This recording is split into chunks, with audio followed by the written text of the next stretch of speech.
Halo Sobat Ekonomi, perkenalkan nama saya Siti Sindayatullah dengan NIM belakang 239. Saya dari Prodi Ekonomi Syariah.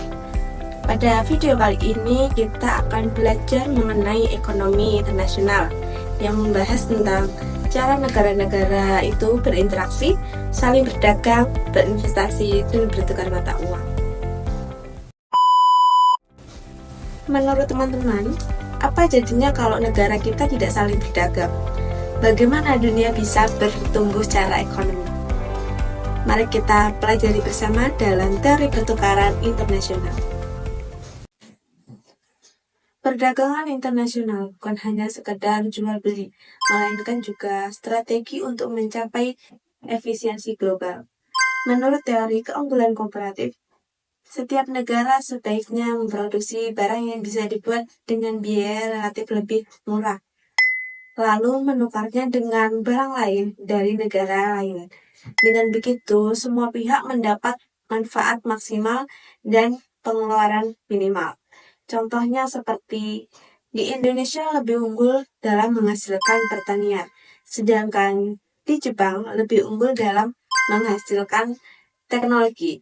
Maka keduanya pastinya akan saling menukar untuk memenuhi kebutuhan bersama. Supaya perdagangan antar negara tidak kacau, pemerintah perlu ikut campur lewat kebijakan ekonomi internasional.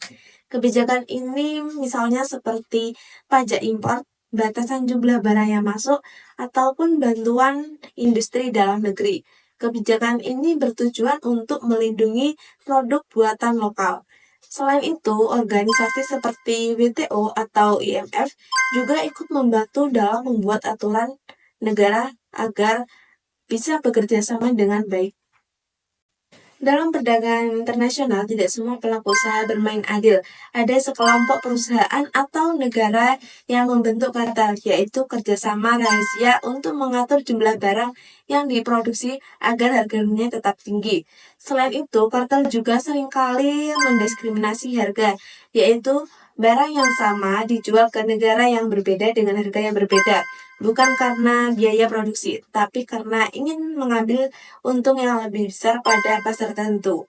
Oleh karena itu, banyak negara yang mempunyai hukum anti monopoli dan lembaga pengawasan, seperti KPPU yang ada di Indonesia, yang bertugas untuk mencegah praktik yang seperti itu. Dalam perdagangan internasional, bukan cuma barang yang pindah antar negara, melainkan tenaga kerja, uang, teknologi, dan juga sumber daya alam juga ikut berpindah. Contohnya seperti seseorang berpindah ke negara lain karena ingin mencari pekerjaan dengan gaji yang lebih tinggi, dan juga investor menaruh uang di negara lain karena biaya usaha di sana yang lebih rendah. Semua itu memberikan manfaat seperti membuka lapangan pekerjaan, mendorong inovasi, dan membuat ekonomi lebih cepat tumbuh. Intinya perpindahan tenaga kerja, uang, dan teknologi antar negara itu penting untuk kemajuan, tetapi harus tetap dijaga dengan bijak. Perdagangan antar negara mempunyai peran besar dalam membuat ekonomi negara tumbuh. Ketika suatu negara menjual barang ke luar negeri, mereka bisa mendapatkan uang yang lebih banyak dan membuka lapangan pekerjaan serta meningkatkan pendapatan masyarakat. Namun di sisi lain, perdagangan tidak selalu mudah. Terdapat banyak tantangan seperti harga barang yang naik turun, kebijakan dari negara lain, dan situasi ekonomi dunia yang tidak pasti. Supaya perdagangan antar negara bisa berjalan, kita butuh menukar mata uang, misalnya rupiah ke dolar. Tempat menukarkan mata uang biasanya disebut dengan valuta asing atau forex.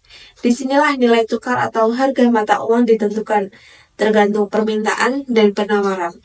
Tapi nilai tukar bisa berubah-ubah, dan ini bisa merugikan pelaku usaha atau pemerintah kalau tidak hati-hati. Sistem keuangan dunia terus berubah sejak dulu. Dulu negara menggunakan sistem standar emas, di mana uang bisa dijamin dengan emas. Setelah Perang Dunia Kedua, dunia memakai sistem Bretton Woods, di mana dolar US dijadikan patokan karena bisa dijadikan dengan emas atau ditukarkan dengan emas. Namun sekarang dunia menghadapi tantangan baru seperti uang digital, krisis ekonomi, dan juga perubahan iklim yang ikut mempengaruhi sistem keuangan global.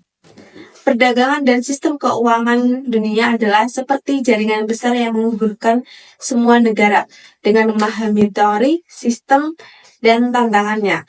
Setiap negara bisa membuat strategi yang adil, baik, dan sejahtera. Namun, dunia akan terus berubah. Jika kita siap belajar, bekerja sama, dan beradaptasi, kita bisa ikut membentuk masa depan ekonomi global yang lebih baik untuk semua. Sampai jumpa di video selanjutnya. Jangan lupa like, comment, and subscribe bawah ini. Bye-bye.